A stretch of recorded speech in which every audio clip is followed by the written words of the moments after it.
الله أكبر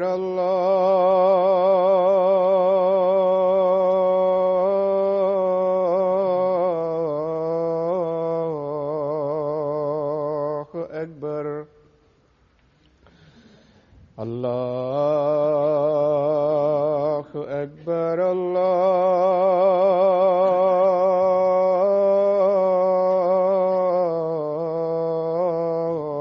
الله أكبر. أشهد أن لا إله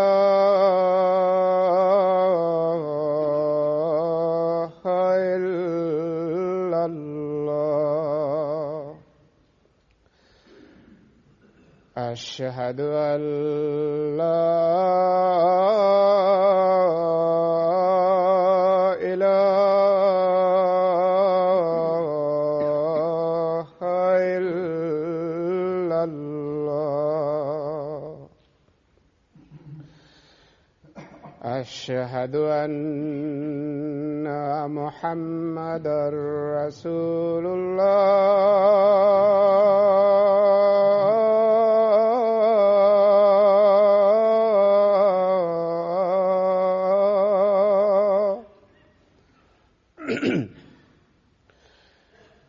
أشهد أن محمدًا رسول الله. حي على الصلاة.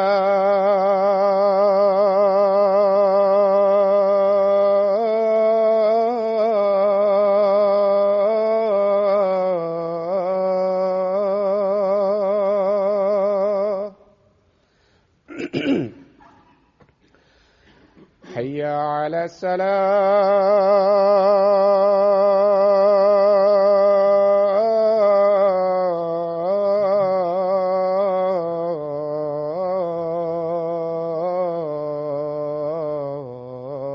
الصلاة.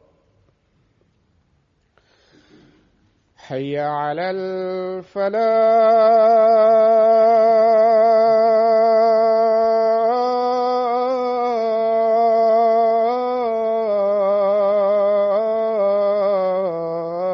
الفلاح. حي على الفلاح.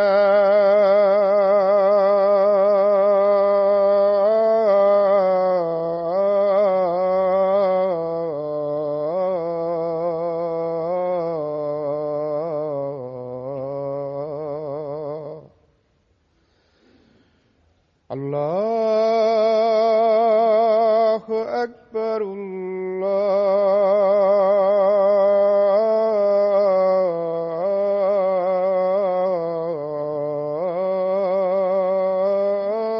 الله أكبر.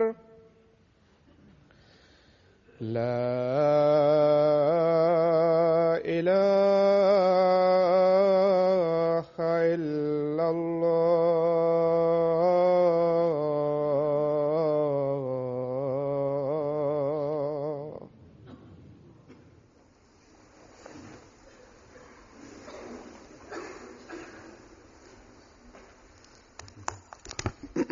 السلام عليكم ورحمة الله.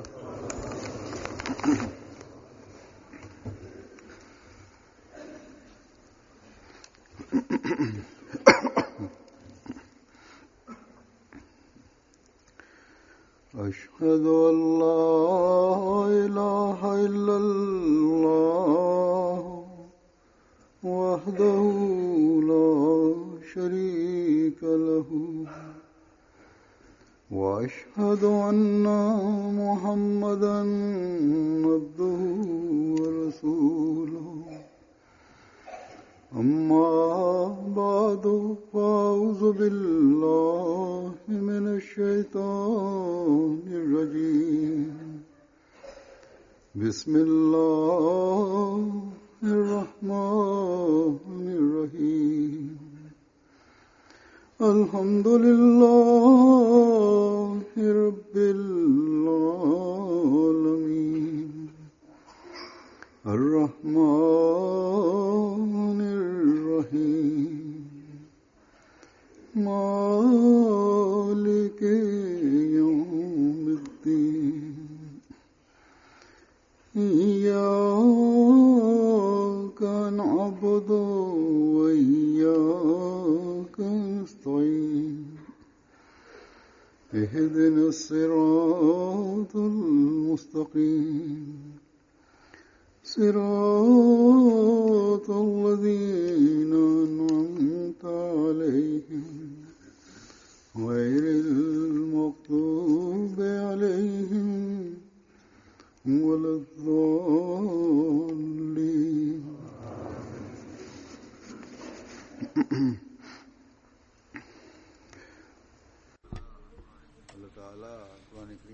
Allah sagt im Heiligen Koran,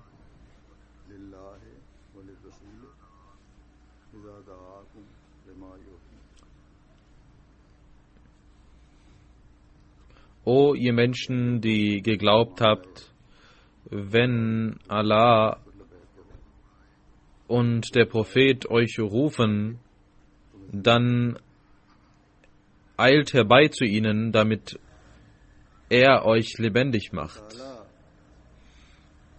Allah schickt seine Propheten, seine Gesandten, um den Menschen Leben zu schenken, um den Gläubigen Leben zu schenken, um den Zustand des Todes in den Zustand der Lebendigkeit umzuwandeln.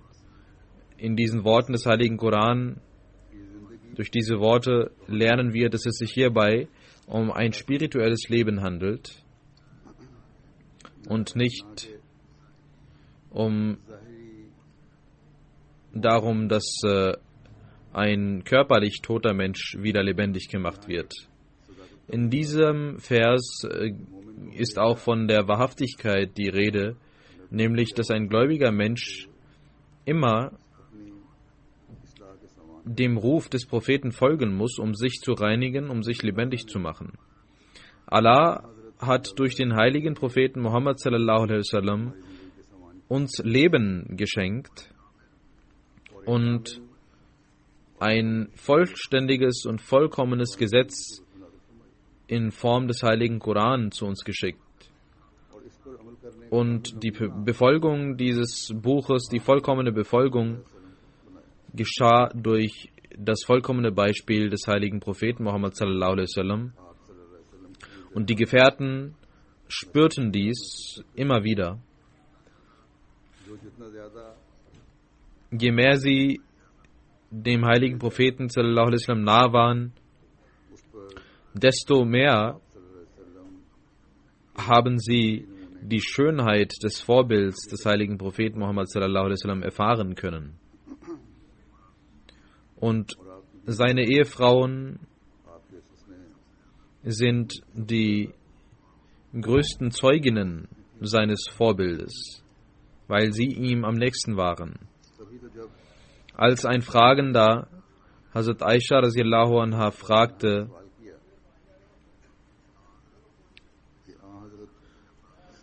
wie waren die moralischen Eigenschaften des heiligen Propheten Muhammad sallallahu alaihi wasallam?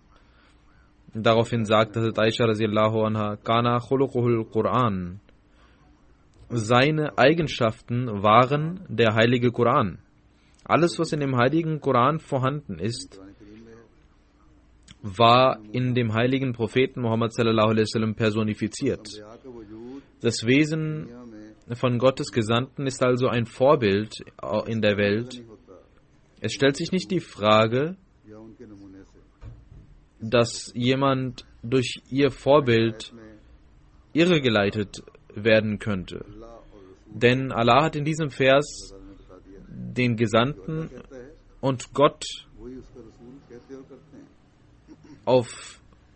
zusammen erwähnt, weil der Prophet nur das sagt, was Gott sagt. Wenn ihr also wahres Leben wünscht, dann sollt ihr eure Augen schließen und dem Propheten folgen. Und über den heiligen Propheten Muhammad sallallahu alaihi wasallam sagte Allah, wenn ihr die Liebe Allahs wünscht, dann ist es eine Pflicht, dem heiligen Propheten Muhammad sallallahu alaihi wasallam zu gehorchen. Und die Liebe Gottes ist jener Rang, der uns spirituelles Leben gewährt. Wahres spirituelles Leben ist also bedingt durch den Gehorsam zum heiligen Propheten Muhammad sallallahu alaihi wasallam. Und jemand, der sich ein Muslim nennt, solange er nicht wahrhaft an das glaubt, was Allah dem heiligen Propheten Muhammad sallallahu alaihi wasallam sagte, nämlich Fattabi'uni yuhbibkumullah, gehorcht mir, also dem Propheten, wenn ihr Allah liebt, dann wird euch Allah lieben. Solange kann ein Muslim nicht ein wahrer Gehorsamer und Mu'min, wahrer Gläubiger sein. Und für den Gehorsam zum heiligen Propheten Muhammad sallallahu alaihi wasallam ist es wichtig, wie Hazrat Aisha radiallahu anha sagte, in Form des heiligen Koran sehen wir das Vorbild des heiligen Propheten Muhammad sallallahu alaihi wasallam. Es ist der heilige Koran, der uns sagt, dass die Feindschaft zu irgendeinem Volke euch nicht dazu verleiten sollte, dass ihr ungerecht seid. Es ist der heilige Koran, der uns sagt, ihr sollt nicht andere Menschen töten.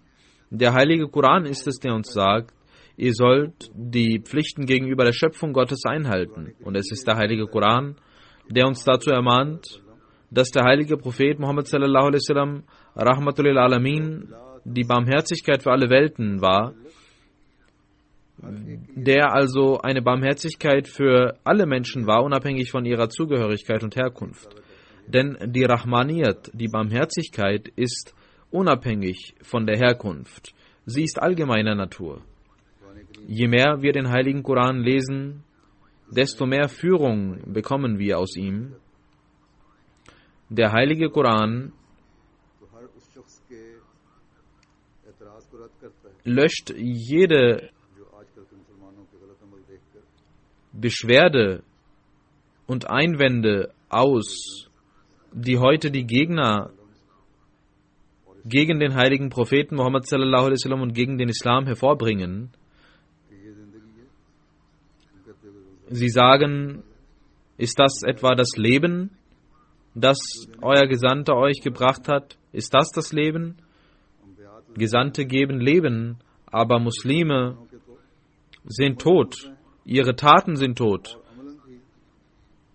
sagen sie. Und sie sagen, dass sie sogar andere Menschen töten und den Tod verbreiten. Sie töten unschuldige Menschen, Frauen. Wenn mich jemand fragt, und es gibt viele Menschen, die mich fragen, auch andere Ahmadis fragen, und ich antworte darauf, dass euer Einwand, die Antwort auf euren Einwand hat Allah und sein Gesandter bereits vor 1400 Jahren gegeben. Im heiligen Koran, in der Suratul Jumma, heißt es in diesen Versen, Huwallazi ba'atha fil ummiyina rasulan minhum yatlu alayhim ayatihi wa yuzakkihim wa yuallimuhumul kitaba wal hikma wa in kanu min qablu lafi dalalin mubin wa akharina minhum lamma yalhaqu bihim wa huwal azizul hakim.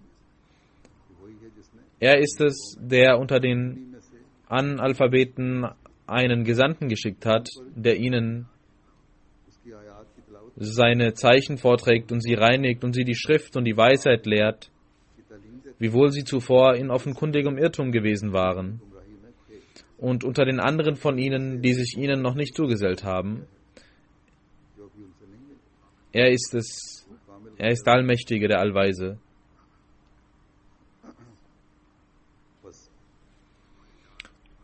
Das ist jene Unwissenheit und Finsternis, die, wenn wir den Zustand der Muslime heute betrachten, die der heilige Prophet Muhammad sallallahu alaihi wasallam auch in seinem Zeitalter war diese Finsternis vorhanden, und um diese Finsternis zu beseitigen und der Welt das Leben zu schenken und die Gottes Botschaft zu geben, hat Allah den heiligen Propheten Muhammad sallallahu alaihi wasallam geschickt. Und diese lebendige Botschaft, die der heilige Prophet Muhammad sallallahu alaihi wasallam brachte, um diese zu verbreiten, hat Allah den verheißenen Messias alaihi salam gesandt. Und das Bett des verheißenen Messias alaihi salam ist es, das uns der Jamaat Ahmadiyya Muslima ermöglicht, diese Botschaft weiterzutragen und zu verbreiten. Genauso hat der heilige Prophet Muhammad sallallahu alaihi wasallam auch deutlich gemacht über diese Zustände und über diese Menschen und über diese Ulama, die heutzutage ihr Unwesen treiben, dass sie die schlimmsten Geschöpfe unter dem Firmament sein werden, die sich selbst Ulama nennen, Gelehrte nennen. Sie werden die Quellen des Unfriedens sein. Und zu jener Zeit wird Allah den verheißenen Messias schicken, der Leben schenken wird. Wir sehen also, dass der verheißene Messias al-Islam uns versprach, dass er Leben geben möchte, und seine Anhänger haben dieses Leben erhalten. Dieser Einwand also, der ist unsinnig, weil Allah selbst es prophezeit hatte, dass diese Zustände vorherrschen werden, und trotzdem wird Allah Leben schenken, bis ewig Leben schenken, auch in dieser Zeit. Aber seine Anhänger, seine Gefolgsleute werden ihm nicht gehorchen, nicht mehr gehorchen. Und sie werden auch dann dem verheißenen Messias nicht gehorchen. Der verheißene Messias a.s. sagt an einer Stelle, وَآخَرِينَ مِنْهُمْ لَمَّا يَلْحَقُوا بِهِمْ. Dieser Vers bedeutet, dass nach der vollkommenen Finsternis wird es Menschen geben, die die Wunder des heiligen Propheten Muhammad sallallahu alaihi wasallam wiedersehen werden. Und es sind zwei Gruppierungen, die dies tun. Erstens die Sahaba, die Gefährten des heiligen Propheten Muhammad sallallahu alaihi wasallam, die vor der Ankunft des heiligen Propheten selbst in Finsternis erlebten und danach durch die Gnade von Allah die Ära des Prophetentums erlebten und Wunder mit ihren eigenen Augen sahen und die Prophezeiungen und Offenbarungen Gottes in Erfüllung gehen sahen, und in ihnen kam eine Änderung zutage. Und die Zweiten werden nach diesem Vers solche Leute sein, die ähnlich sein werden wie die Gefährten, nämlich die Anhänger des verheißenen Messias al-Islam. Sie werden den Gefährten gleich sein, und sie werden genauso die Wunder des heiligen Propheten Muhammad sallallahu alaihi wasallam sehen, und nach einem Zustand der Finsternis werden sie Führung und Rechtleitung erhalten. Und in dem Vers وَآخَرِينَ مِنْهُمْ hat Allah sie als Minhum bezeichnet, also sie werden wie die Sahaba, wie die Gefährten sein, und das zeigt, wie die Sahaba, genauso wie die Sahaba radiallahu anhum, die Wunder des heiligen Propheten Muhammad sallallahu alaihi wasallam sahen und seine Offenbarungen und Prophezeiungen in Erfüllung gehen sahen, genauso wird auch diese Gruppierung diese Wunder sehen, und die Zeit dazwischen wird leer und finster sein. Und genauso geschah es, dass nach 1300 Jahren wieder die Tür der Wunder des heiligen Propheten Muhammad sallallahu alaihi wasallam sich öffnete und die Menschen durch ihre eigenen Augen diese Wunder sahen. Dann sagte der verheißene Messias al-Islam, die Verbreitung der Pest und das Abhalten von Hajj, von der Pilgerfahrt, das alles haben die Menschen mit ihren eigenen Augen gesehen. Die Eisenbahn, die Verwendung und Abhaltung von der Verwendung von den Tieren und Kamelen. Und das alles sahen die Menschen genauso wie die Wunder des heiligen Propheten sallallahu alaihi wasallam, wie die Sahaba diese sahen. Allah hat also diese letzte Gemeinschaft als Minhum bezeichnet, damit sie sehen, dass sie genauso wie die Sahaba die Wunder sehen werden. Ihr sollt darüber nachdenken, dass Allah in den 1300 Jahren niemand diese Ära erlebt hat, wie wir in diesem Zeitalter unsere Jamaat. Und unsere Jamaat ist auf vielerlei Art und Weise den Sahaba, den Gefährten gleich. Sie sehen die Wunder, genauso wie die Sahaba dies sahen. Sie sehen die Zeichen Allahs und neue und frische Zeichen Allahs und erhalten dadurch Licht und Überzeugung, genauso wie die Sahaba das taten. Sie werden verspottet, ihnen wird Leid zugetan und sie werden beschimpft und sie werden gequält, genauso wie die Sahaba und Gefährten des heiligen Propheten sallallahu alaihi wasallam. Und Allah hat ihnen reines Leben gewährt, genauso wie den Sahaba. Viele von ihnen sind solche, die in den Gebeten weinen und ihre Niederwerfungsstellen mit Tränen füllen, genauso wie die Sahaba dies taten. Sein Anspruch, dass der verheißene Messias a.s. gekommen ist, um der Welt Leben zu schenken, ist auf eine wundervolle Art und Weise in Erfüllung gegangen und geht tagtäglich in Erfüllung, wie Allah durch ihn der Welt Leben schenkt. Das Verständnis der Worte Allahs ist nur durch ihn möglich.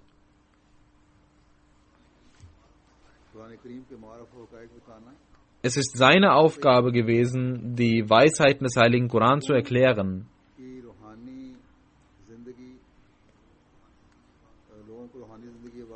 Nur durch ihn bekommen die Menschen spirituelles Leben. Nach 1400 Jahren ist der vollkommene Gehorsam zum heiligen Propheten Muhammad sallallahu alaihi wasallam durch ihn passiert und er hat ein vollkommenes Vorbild gezeigt in diesem Gehorsam. Diese Segnung und dieser Segen der Verbreitung des Lebens ist also auch heute noch möglich.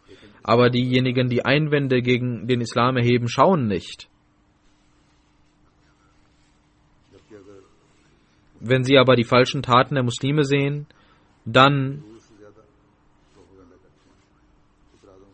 zeigen sie tausende Einwände. In den letzten Tagen schrieb mir jemand, dass ein gebildeter christlicher Mensch, er sich mit ihm unterhielt über den Islam und über das Khilafat und was das Khilafat in der Jamaat macht. Darüber gab es eine Diskussion und ein Ahmadi unterhielt sich mit einem Christen darüber. Und dieser Christ sagte, warum erzählt ihr das nicht den Medien? Warum kommt es nicht in den Zeitungen? Dieser Mensch sagte, wir tun dies, wir verbreiten dies, wir verbreiten unsere Flyer und es gibt tausende, Millionen Flyer, die verteilt werden, viele Programme und wir geben auch viele Nachrichten, aber die Medien schenken dem nicht so viel Beachtung wie den negativen Nachrichten. Und dieser Christ sagte, auch die Medien sind kommerziell und möchten die Leute anziehen durch negative Schlagzeilen, damit die Leute sich das anhören. Und da die Menschen es mögen, gegen den Islam und gegen die Muslime etwas zu sagen, deswegen zeigen auch die Medien diese Reaktion. Er selbst sagte, dass die Medien nicht gerecht handeln und die Tatsachen nicht veröffentlichen. Das ist richtig, aber es gibt auch solche Medien, die auf irgendeine Art und Weise auch die Wahrheit sagen. In den letzten Tagen hatte ich erwähnt, dass ein Vertreter von BBC gekommen war und mich interviewte. Ein langes Interview war es. Und er hat in einer Dokumentation dieses Interview auch einen Teil dieses Interviews gezeigt, welche Gäste an den BBC Asia auch gezeigt wurde, und in BBC World wird es wahrscheinlich am Samstag gezeigt, und die haben gesagt, dass sie das darüber berichten werden, nicht zeigen werden, sondern berichten werden, weil es ist ein Radiosender. Und sie haben auch meine Aussage dort mit aufgenommen, in der ich sagte, dass die Jamaat eine schöne Lehre präsentiert, und das ist die wahre Lehre des Islam, und genau deswegen treten jedes Jahr auch Hunderttausende Menschen in die Jamaat ein. Er hat nicht alles vollständig berichtet, aber er hat viele Wörter zitiert und viele Dinge, die ich gesagt hatte, zitiert, und auch gesagt, dass diejenigen, die beitreten, sie treten deswegen bei, weil sie von der wahren Lehre des Islam lernen und diesen lebendigen Islam, die lebendige Botschaft des Islam akzeptieren dadurch. Die Lehre des Islam und das Vorbild des heiligen Propheten Muhammad sallallahu alaihi wasallam haben keinen Makel.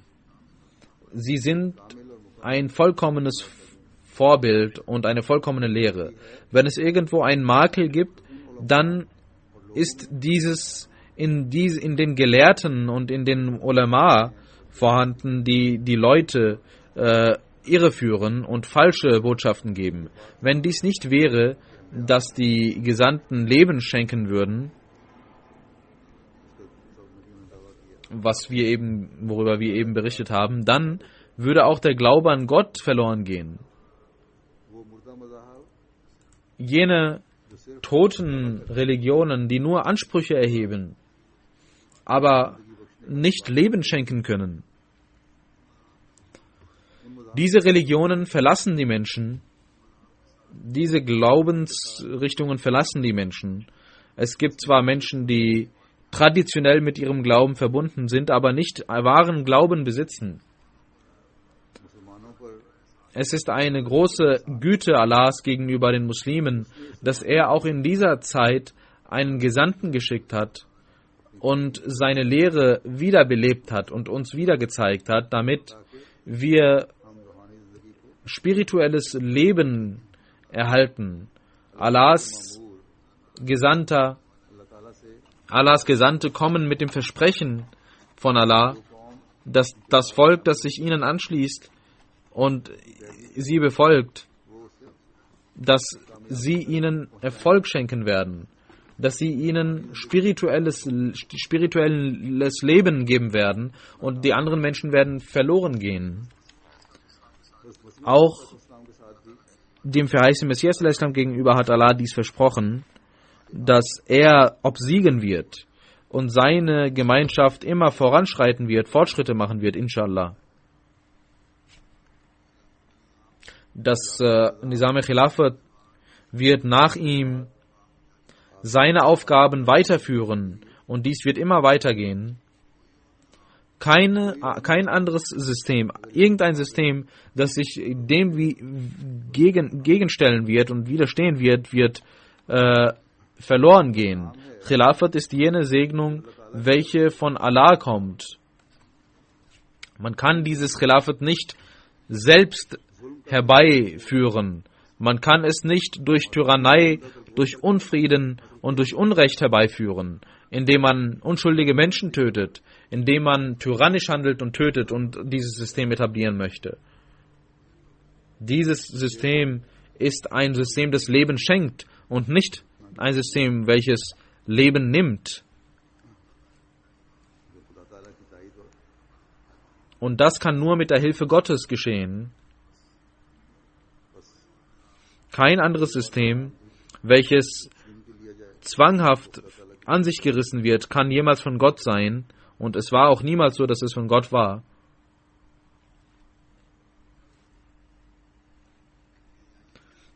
Und man sollte an dieser Stelle auch beachten, dass diejenigen, die dem Gesandten Gottes folgen und Leben erhalten, dass sie auch Opfer erbringen müssen.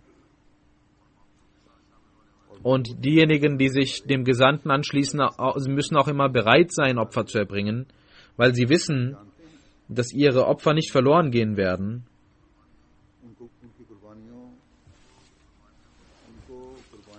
Sie kennen die Wirklichkeit des Opfers. वो बाज़ दफ़ा Deswegen अपनी इस ज़ाहिरी ज़िंदगी को रूहानी ज़िंदगी के लिए opfern sie manchmal ihr मसीह अलैहिस्सलाम के वक्त में भी äußeres Leben für dieses große Leben. Es gab auch zur Zeit des Verheißten Messias al-Islam Leute, die ihre Familie opferten, die von ihrer Familie weggehen mussten, die ihr Eigentum weggeben mussten, die teilweise auch ihr Leben weggeben mussten. की रिश्तेदारों की मालों की तो Und viele Menschen haben ihre Finanzen, ihr Eigentum geopfert. Aber es gibt auch solche Menschen, die ihr Leben geopfert haben, aber लेकिन अपनी रूहानी ज़िंदगी पर auf ihr spirituelles Leben kam niemals der Tod.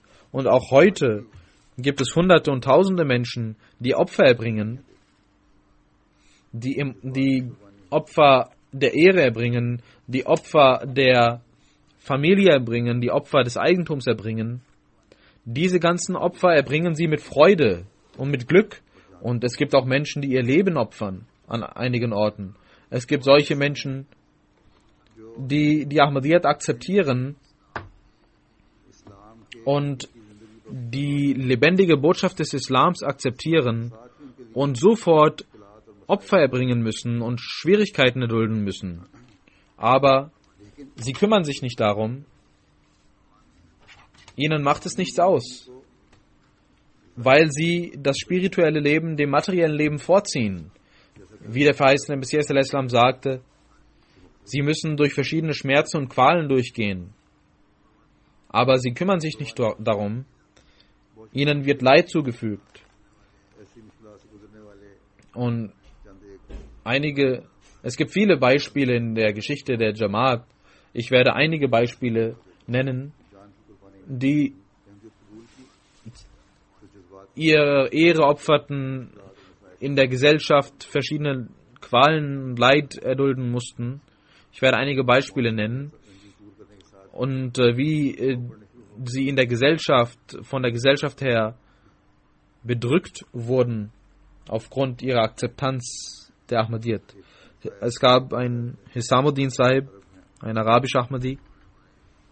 उन्होंने हमारे उमर साहब Er hat einmal छोड़ा कुछ कर सकते gesagt, dass er das Bad gemacht hat und jetzt sehr viele Schwierigkeiten ertragen muss. Und unser Freund sagt, dass er ihm Mut machte und sagte, was ist passiert? Er antwortete, dass ich und meine Frau der Tabliri Jamaat angehörten und der Ahl Sunnah. Und als wir die Programme nach MTA sahen und die Botschaft des verheißten Messias al-Islam hörten, nahmen wir diese an. Und diese gab uns ein neues Leben.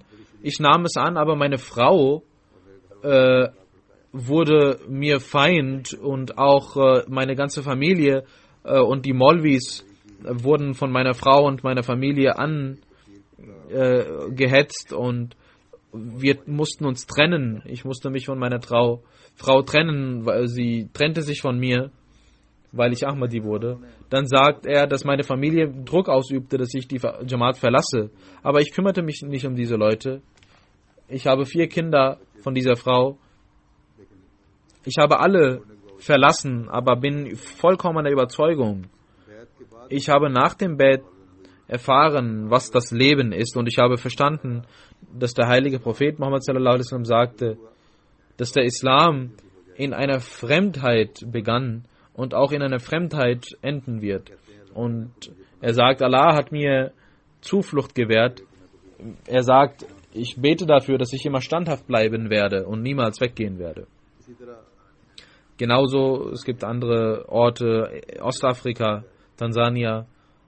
Hier gibt es eine Shianga-Region und Sami Sahib dort sagt, dass er dort ein Tabliri-Programm machte und neue Beds auch kamen.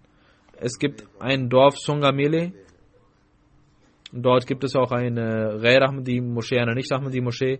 Und die Betenden dort, 90% der Muslime haben die Jamaat angenommen, die dort lebten.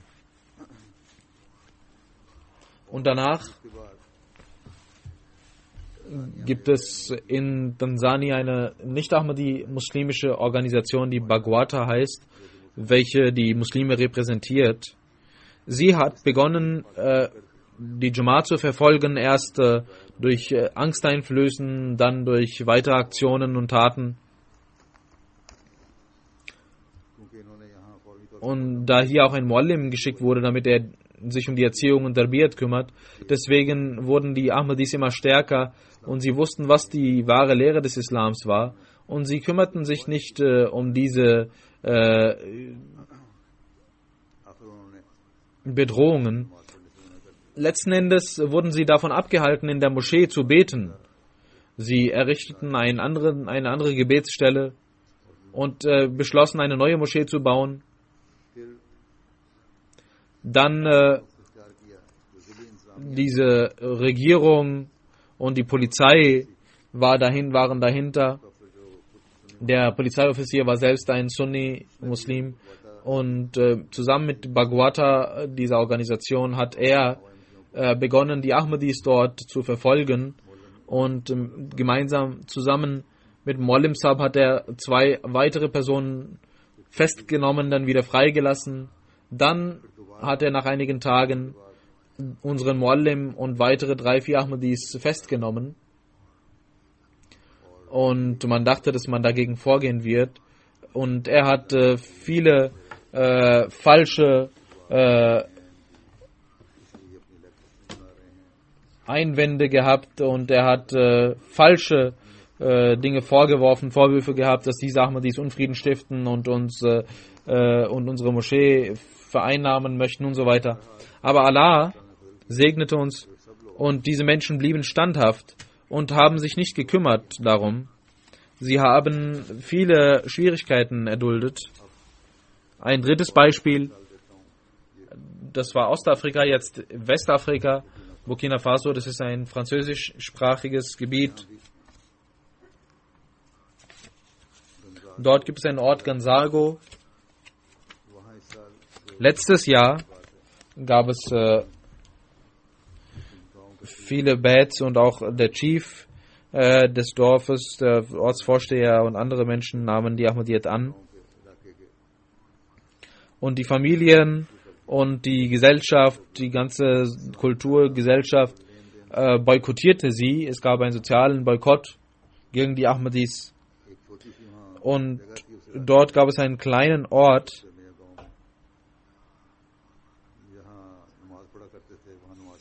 an welchem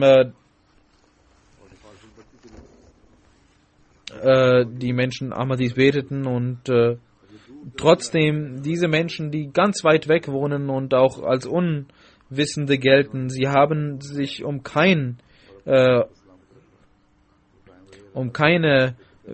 Verfolgung gekümmert und sind standhaft geblieben. Und wie der verheißene Messias sagt, wir müssen durch diese Feindschaften durchgehen. Es gibt viele neue Beispiele, viele alte und neue Beispiele. Das waren neue Beispiele, damit wir sehen, wie Allah durch seine Gnade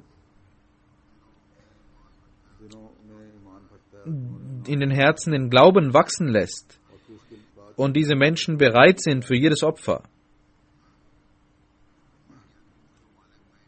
In verschiedenen Ländern gibt es diese Menschen, die die Botschaft der Ahmadiyyat erkennen und so ihr spirituelles Leben gedeihen lassen.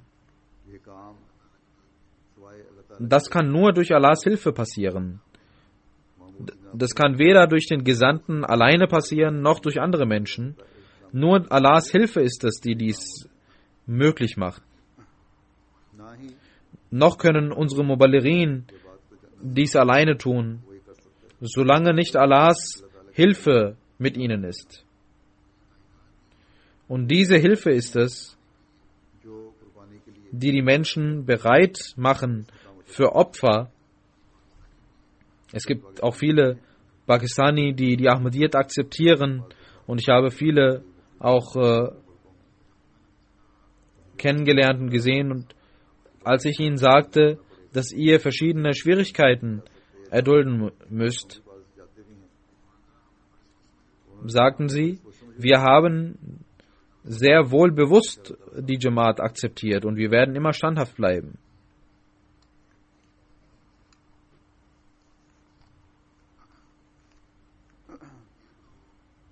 ये तो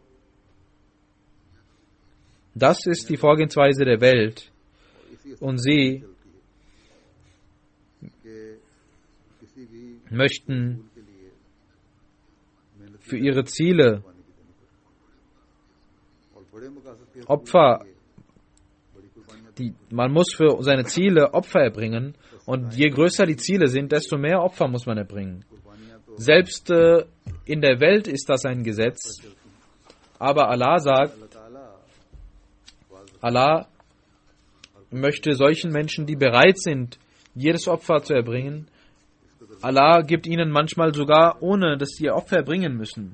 Und der Mensch ist sehr verwundert darüber. Menschen, अल्लाह ताला की सिफात die अपनी इस्तेदाद के मुताबिक ein kleines Vorbild versuchen zu zeigen, was die Eigenschaften Gottes angeht. Und में दिखाकर दूसरों को नवाज wenn Allah, तो खुदा ताला Allah ist jemand, ein Wesen, जो नियतों के भी बेशक das allmächtig ist und er lässt auch Absichten nicht unbelohnt und seine Segen sind so groß, dass sie keine Grenzen haben. इंसान Die menschlichen Opfer, es gibt ein weltliches Beispiel dafür, das wir nennen. Es gab einen König von Iran und er के साथ एक किसान के पास से गुजरा ging von dieser persische Herrscher उम्र के लिहाज से वो ऐसे हिस्से में था ging mit seiner Gefolgschaft, mit seinem Hof an einer Stelle vorbei. Dort sah er einen alten Mann, er war so alt, dass er die Früchte, die er gerade dabei war zu sehen, nicht sehen würde. Der König sagte, warum pflanzt du diese Bäume, wenn du diese Früchte nicht essen wirst? Er sagte, dass unsere Eltern genau dies taten und wir aßen davon und das, was wir heute pflanzen, das werden dann unsere weiteren Generationen essen. Und der Herrscher sagte Seh und die Minister wussten, wenn der König das sagte, dann mussten sie diesem Bauern oder diesem Menschen etwas geben. Und der Minister gab ihnen einen Goldbeutel, weil der König zufrieden war. Und dieser Bauer sagte, schau, dieser Baum hat mir sofort meine Frucht gegeben. Und sie haben gefragt, warum, wie wirst du das, die Früchte kosten? Und jetzt habe ich sofort diese Frucht bekommen. Der König sagte wieder Seh, weil es ihm gefiel. Und der Minister gab ihm wieder einen Goldbeutel. Daraufhin sagte der Bauer, ein Baum gibt einmal in mehreren Jahren eine Frucht. Und Allah hat mir zweimal diese Frucht sofort gegeben. Und der König sagte wieder Seh. Und dann sagte er, wir müssen hier weggehen, sonst wird er uns vollkommen leer machen.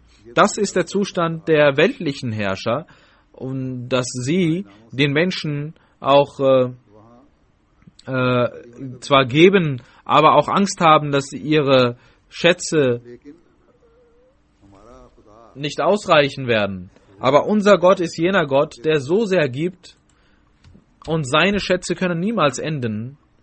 Und sobald er uns das spirituelle Leben gewährt, gibt er uns ein ewiges Leben. Und er gewährt uns auch im Jenseits Früchte und Segnungen. Aber um diese zu erhalten, muss man Opfer bringen. Genauso wie dieser Bauer, der so alt war und Opfer erbrachte. Man muss solche Opfer erbringen, für die man vielleicht gar nicht sofort Früchte erwarten kann. Aber es gibt große Nutzen, die dahinter stecken. Auch die Gefolgsleute der Gesandten opfern genau mit diesem Sinn, und sie und ihre Jamaat bleiben erfolgreich und Allah lässt andere dann erfolglos und elend verenden. Was haben die Jünger von Jesus a.s. gemacht und seine Gefolgsleute? 300 Jahre lang waren sie geduldig und brachten Opfer. Und als im 3. Jahrhundert der römische Herrscher das Christentum annahm, wurden sie frei. उन्होंने इन मुश्किलात के दौर में गारों में छुपकर Sie mussten in Höhlen übernachten und große Opfer erbringen. पहाड़ों के गारों में छुपकर अपने ईमानों Sie haben ihren Glauben beschützt. अपनी Sie haben, जाने के लिए um ihr spirituelles Leben zu beschützen, haben sie sich zurückgezogen, weil sie wussten, dass sie eines Tages Freiheit erlangen würden. Genauso müssen die Diener des verheißenen Messias al-Islam viel mehr überzeugt sein, dass wir inshallah Erfolg haben werden, dass wir siegen werden. बस हमने भी यहाँ मुश्किलात Es gibt दौर हैं Schmerzen und es gibt Opfer, die wir bringen müssen, aber wir müssen unseren Glauben beschützen. जो जिंदगी का पानी Jenes Wasser der Lebendigkeit, welches der verheißene Messias al-Islam uns gab, davon müssen wir kosten. ईसाइयों ने तो Die Christen haben sich in Höhlen ईमानों की हिफाजत versteckt und so Opfer erbracht. Wir werden unseren Glauben beschützen, पत्थर की चट्टान genauso wie felsenfeste Steine, damit wir jene Früchte und Segnungen immer erhalten. Es gab auch immer schwache Menschen, schwacher Glaube. Wir müssen beweisen, dass die Aufgabe des Gesandten darin besteht, ein neues Leben zu geben und den Glauben zu festigen. Und auf jedem Fall müssen wir inshallah diesen Zustand entwickeln. Und das können wir nur dann tun, जब हम इस बात पर wenn wir felsenfest davon überzeugt sind, dass inshallah der Sieg dem verheißenen Messias al-Islam gehört und der Jamaat des verheißenen Messias al-Islam gehört. Und als Mitglieder der Jamaat इस बात को muss jeder verstehen, dass an diesem Sieg auch er beteiligt sein muss. Die Erlösung der Welt muss durch mich geschehen, muss jeder denken. Dafür muss ich meine Rolle spielen. Obwohl es Schwierigkeiten gibt, muss ich in meinem Leben समान करने mich um mein eigenes Leben, mein spirituelles Leben und um das Leben der Welt kümmern. इसके अलावा Denn es gibt kein anderes Mittel als das, welches der Welt Leben geben kann. Der verheißene Messias al-Islam hat seinen Sieg an vielen Stellen erwähnt. Einmal sagte er, O ihr Menschen, ihr sollt wissen, das ist die Offenbarung jenes Gottes, welcher die Welt und die Himmel erschaffen hat. Er wird die Jamaat in der ganzen Welt verbreiten und durch die Gnade von Allah geschieht dies. Er wird ihnen Oberhand gewähren und wird ihnen den Sieg gewähren und die Tage sind nah, dass nur diese Religion in der Welt übrig bleiben wird, die mit Ehre genannt werden wird und Allah wird diese Gemeinde auf besondere Art und Weise segnen. और हर एक को जो इसके मादूम करने के Und jeder, der sie vernichten will, wird selbst vernichtet werden. Und dieser Sieg wird ewig bleiben, bis der jüngste Tag kommt. Wenn sie mich verspotten, was kann mir dieser Spott antun? कोई नबी नहीं Denn jedem Gesandten wurde Spott angetan. Und es war auch wichtig, dass auch der verheißene Messias verspottet würde. Wie Allah sagt, Ja hasratan alal ibad, la yatihim rasulin illa kanu bihi yastahzi'un. Bedauernswert sind doch die Menschen, es kommt kein Prophet, den sie nicht verspotten.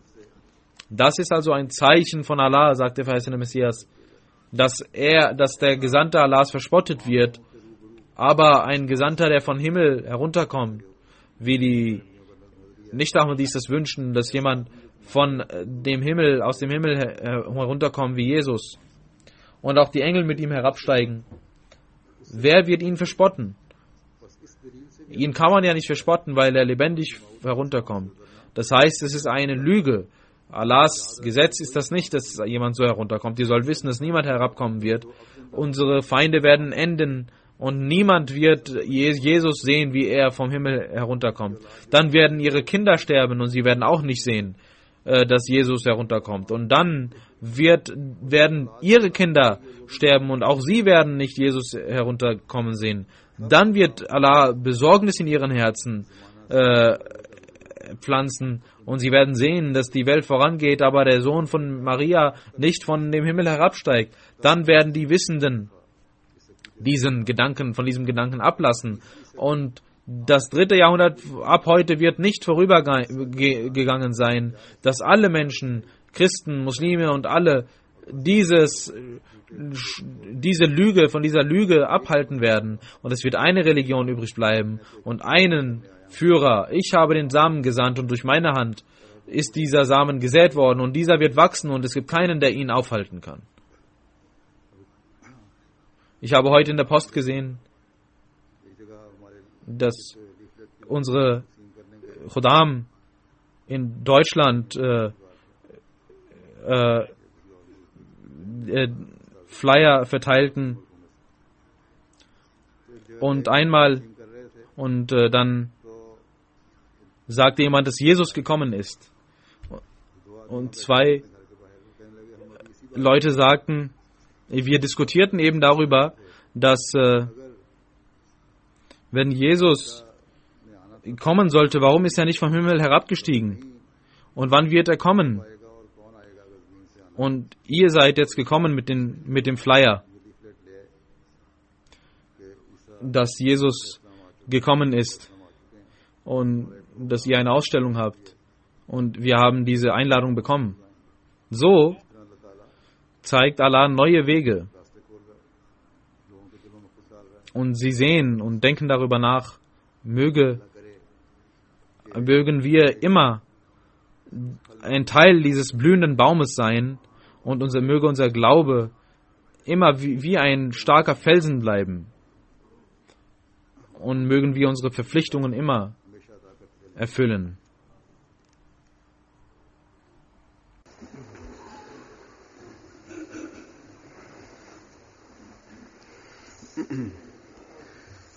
Alhamdulillah, nahmaduhu wa nasta'inuhu wa nastaghfiruhu wa nu'minu bihi wa natawakkalu alayhi wa na'udhu billahi min shururi anfusina wa min sayyiati a'malina.